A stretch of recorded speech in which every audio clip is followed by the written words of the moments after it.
বাগানে আসছি, পেঁপে গাছ লাগাবো। 3টা পেঁপে গাছ আছে, কোন জায়গায় লাগাবো তো ওই জায়গায় তৈরি করতে আসছি। বাগানে আসছি গাছগুলা মানে লাগাবো, ওই জন্য রেডি করবো জায়গা, কিন্তু না, চিন্তা ভাবনা করে দেখলাম আজকে আকাশ মেঘলা মেঘলা, তো গাছগুলো লাগাই ফেলাই ভালো হবে। বৃষ্টি হলে গাছগুলো অনেক সুন্দরভাবে বেড়ে উঠবে।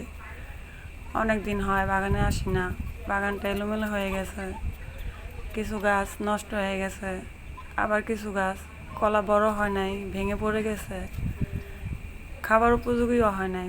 কি করার, তারপরও কিছু করার নাই, পেরে বাড়িতে নিয়ে গেছি। বাগানটাই জানি কেমন হয়ে গেছে।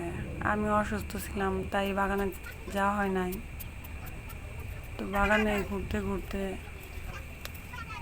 কেমন ভালো লাগলো না, মনটা খারাপ। বাগানটা কেমন হয়ে গেছে।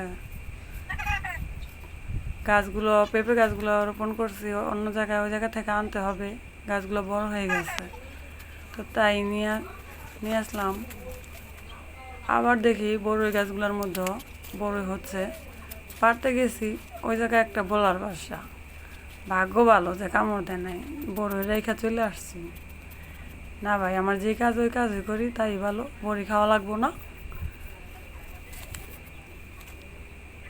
তো আপনারা আমার জন্য দোয়া করবেন। আমি প্রায় সময় অসুস্থ থাকি, তাই ঠিক মতো আপনাদের ভালো ভিডিও দিতে পারি না। আমি যাতে ভালো ভালো ভিডিও দিতে পারি, আপনারা আমার জন্য দোয়া করবেন, আমার পাশে থাকবেন। সবাই আমার জন্য দোয়া করবেন। তো এই যে এই গাছগুলো আমি থাম ফালাইছিলাম, ওই জায়গা থেকে নিলাম। ভাবছি 3টা, এখন যে দেখি না 4টা গাছ। তো 4টা গাছই আমি আজকে রোপণ করলাম। বৃষ্টি হলে ভালো হবে গাছগুলা।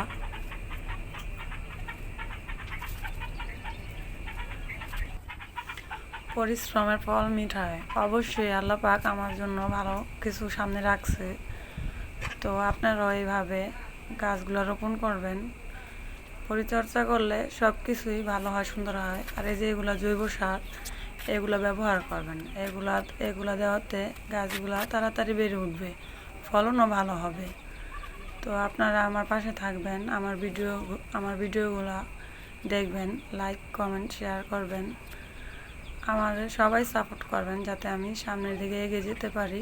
সবাই আমার জন্য দোয়া করবেন। আর পরিষ্কার পরিচ্ছন্নতা না করলে কোনো কিছুই ভালো হয় না।